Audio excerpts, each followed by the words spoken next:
اعوذ باللہ من الشیطان الرجیم بسم اللہ الرحمن الرحیم ان اعمل سابغات وقدر فی السرد وعملوا صالحا انی بما تعملون بصیر۔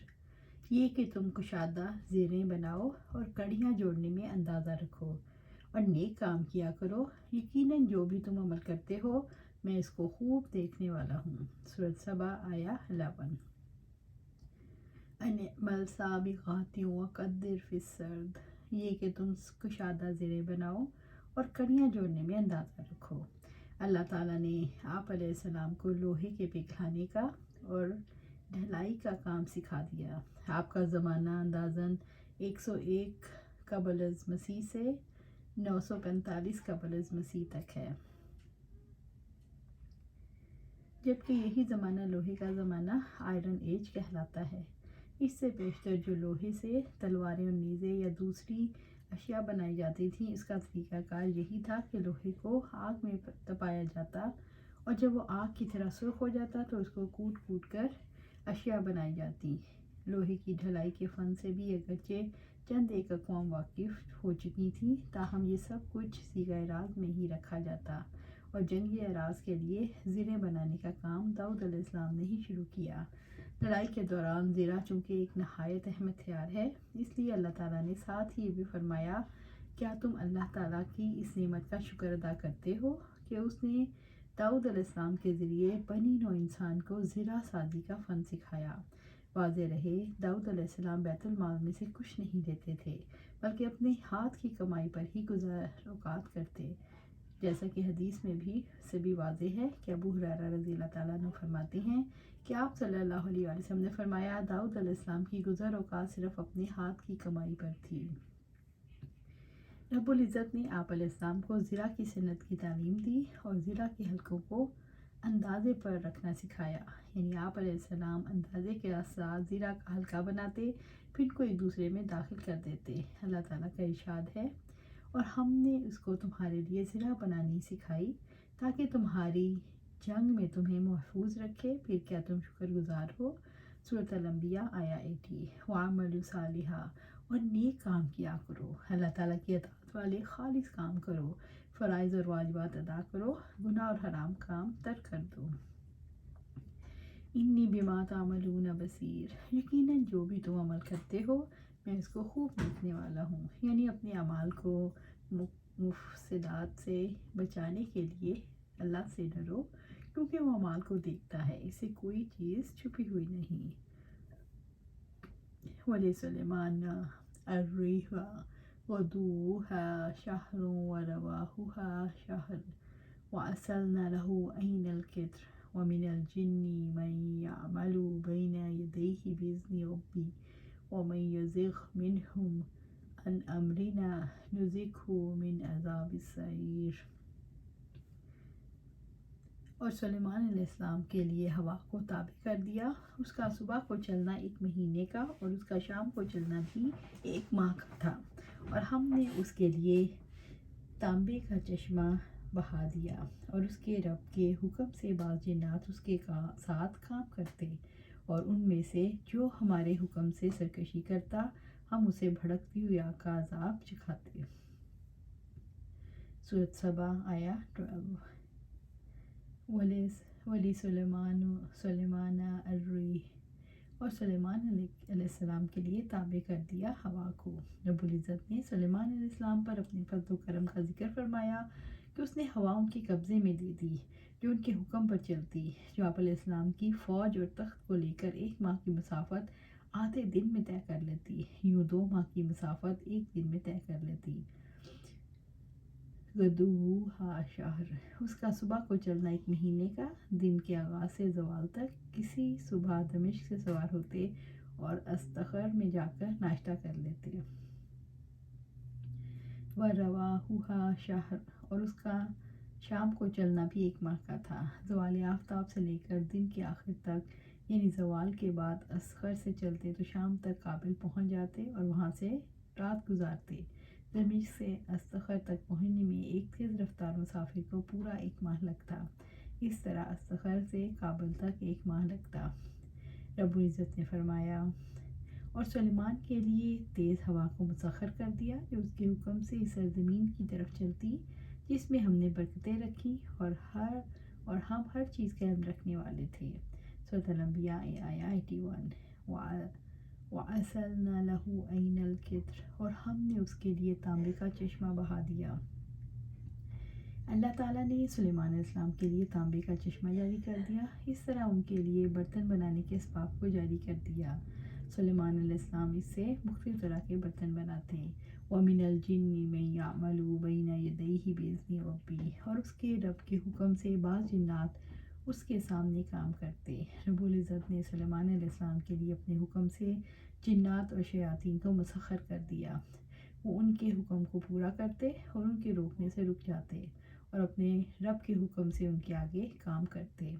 وَمَن يَزِغْ مِنْهُ عَنْ أَمْرِنَا، اور ان میں سے جو ہمارے حکم سے سرکشی کرتا، جنوں میں سے جو ہمارے حکم سے سرکشی کرے گا، جو ہم نے سلیمان علیہ السلام کی فرما برداری کے لیے دیا۔ نُذِقْهُ مِنْ عَذَابِ السَّعِيرِ، ہم اسے بھڑکتی آگ کا کچھ عذاب چکھاتے، ہم اسے آخرت میں بھڑکتی ہوئی آگ کا مزہ چکھائیں گے اور وہ جہنم کی آگ ہے۔ جو جن سلیمان علیہ السلام کے حکم سے منہ موڑتے اس کو ایک فرشتہ آگ کا سوٹا مارتا جس سے وہ جل کر راکھ ہو جاتا۔ اس مقام پر جنوں کا لفظ آیا ہے، جبکہ سورۃ انبیاء کی آیت 82 میں انہی معنوں میں شیاطین کا لفظ آیا ہے۔ وَمِنَ الشَّيَاطِينِ مَن يَغُوصُونَ لَهُ وَيَعْمَلُونَ عَمَلًا دُونَ ذَلِكَ وَكُنَّا لَهُمْ حَافِظِينَ، اور شیاطین میں سے بھی جو اس کے لیے غوطے لگاتے تھے اور ان کے علاوہ دوسرے کام کرتے اور ہم ان کے نگہبان تھے۔ بات ایک ہی ہے، جن کا لفظ اسم جنس ہے، جبکہ شیاطین کا اطلاق صرف سرکش اور متکبر قسم کے جنوں پر ہوتا ہے، اور شیاطین انسانوں میں سے بھی ہو سکتے ہیں۔ یہ جن معمولی کلیلوں، خدمتگاروں اور مزدوروں کی طرح آپ کے کام کرتے اور آپ کے حکم پر چلتے۔ وجہ یہ تھی کہ اللہ تعالیٰ نے جنوں کو سلیمان علیہ السلام کا تابع بنا رکھا تھا اور آپ کی اطاعت پر مجبور تھے، اگر وہ ذرا بھی سرکشی کرتے تو آگ میں جھونک دیے جاتے۔ يَعْمَلُونَ لَهُ مَا يَشَاءُ مِن مَحَارِبَ وَتَمَاثِيلَ وَجِفَانٍ كَالْجَوَابِ وَقُدُورٍ رَاسِيَاتٍ اعْمَلُوا آلَ دَاوُدَ شُكْرًا وَقَلِيلٌ مِّنْ عِبَادِيَ الشَّكُورُ، وہ اس کے لیے تیار کر دیتے جو وہ چاہتا، عالیشان عمارتیں، مجسمے اور حوض نما لگن اور ایک جگہ جمی ہوئی دیگیں۔ اے آل داؤد، شکر کے لیے عمل کرو اور میرے بندوں میں سے بہت تھوڑے شکر گزار ہیں۔ سورۃ سبا آیا 13۔ یعملون لہ ما یشاء، وہ اس کے لیے تیار کر دیتے جو وہ چاہتا۔ سلیمان علیہ السلام کے لیے شیاطین اور جن وہ سارے کام کرتے جن کا حکم دیتے۔ من محارب و تماثیل و جفان کالجواب و قدور راسیات، عالی شان عمارتیں، مجسمے، حوض مالگن اور ایک جمی ہوئی دیگیں۔ سلیمان علیہ السلام کے لیے بڑی بڑی شاہی عمارتیں جنات تعمیر کرتے، مسجدیں، حیوانات اور جمادات کی تماثیل، بڑے بڑے حوض جن میں کھانا ڈالا جاتا، بڑی دیگیں جو اپنی جگہ سے ہلائی نہیں جا سکتی۔ یہ جنات سلیمان علیہ السلام کے آرڈر کے مطابق بڑے بڑے محل، مساجد، قلعے، مختلف مسجدوں کے ماڈل اور بڑی بڑی دیگیں بناتے۔ اعملوا آل داؤد شکرا، اے آل داؤد شکر کے لیے عمل کرو۔ آل داؤد پر اللہ کے بڑے احسانات ہیں۔ رب العزت نے حکم دیا کہ آل داؤد ان دینی اور دنیاوی نعمتوں کے شکر میں نیک عمل کرتے رہنا۔ شکر فعل سے بھی ادا کیا جاتا ہے اور قول سے بھی اور قلب سے بھی۔ وَقَلِيلٌ مِّنْ عِبَادِيَ الشَّكُورُ، اور میرے بندوں میں سے بہت تھوڑے شکر گزار ہیں۔ اکثر لوگ ان نعمتوں کا شکر ادا نہیں کرتے جو اللہ رب العزت نے انہیں عطا کی ہیں۔ آپ صلی اللہ علیہ وسلم مغیرہ بن شعبہ بیان کرتے ہیں کہ نبی صلی اللہ علیہ وسلم اس قدر قیام فرمایا کرتے تھے کہ آپ کے دونوں پاؤں یا یہ کہا کہ آپ کی دونوں پنڈلیاں قوام آ جاتا، تو آپ صلی اللہ علیہ وسلم سے اس کے بارے میں کہا جاتا اس قدر عبادت نہ کیا کریں۔ آپ صلی اللہ علیہ وسلم نے فرمایا کیا میں اللہ کا شکر گزار بندہ نہ بنوں؟ فلما قضينا عليه الموت ما دلهم على موته إلا دابات الأرض تأكل من ساعته فلما خر تبينت الجن أن لو كانوا يعلمون الغیب ما لبثوا في العذاب المحین۔ پھر جب ہم نے اس پر موت کا فیصلہ کیا تو کس چیز نے ان کو اس کی موت کا پتہ نہیں دیا مگر زمین میں کیڑے دیمک نے جو اس سے عصا کو کھا رہا تھا۔ پھر جب سلیمان علیہ السلام گر پڑے تو جنوں کو معلوم ہو گیا اگر وہ غیب کو جانتے ہوتے تو ذلیل کرنے والے عذاب میں مبتلا نہ رہتے۔ سورۃ سبا آیا 14۔ فلما قضینا علیہ الموت، پھر جب ہم نے اس پر موت کا فیصلہ کیا، جب رب العزت نے سلیمان علیہ السلام کی موت کا فیصلہ کر دیا، اللہ تعالیٰ نے ان کی وفات جنوں پر ظاہر نہیں ہونے دی جو سخت مشقت کے کاموں میں سلیمان علیہ السلام کے حکم کے تابع تھے۔ سلیمان علیہ السلام اپنے عصا کا سہارا لیے کھڑے تھے اور اسی حالت میں وفات پا گئے۔ جن جب وہاں سے گزرتے تو انہیں دیکھتے کہ وہ سہارا لیے کھڑے ہیں تو انہیں زندہ سمجھتے ہوئے ان سے ڈرتے۔ سلیمان علیہ السلام اپنی وفات کے بعد ایک زمانے تک عصا پر ٹیک لگائے کھڑے رہے۔ ایک قول کے مطابق جن سال بھر کام کرتے رہے۔ ما دلہم علی موتہ الا دابات الارض تاکل من ساعتہ، تو کس چیز نے ان کو اس کی موت کا پتہ نہیں دیا مگر زمین کے کیڑے دیمک نے جو اس کے عصا کو کھا رہا تھا۔ سلیمان علیہ السلام جس عصا پر ٹیک لگائے کھڑے تھے اسے دیمک نے کھانا شروع کر دیا حتیٰ کہ عصا ختم ہو گیا۔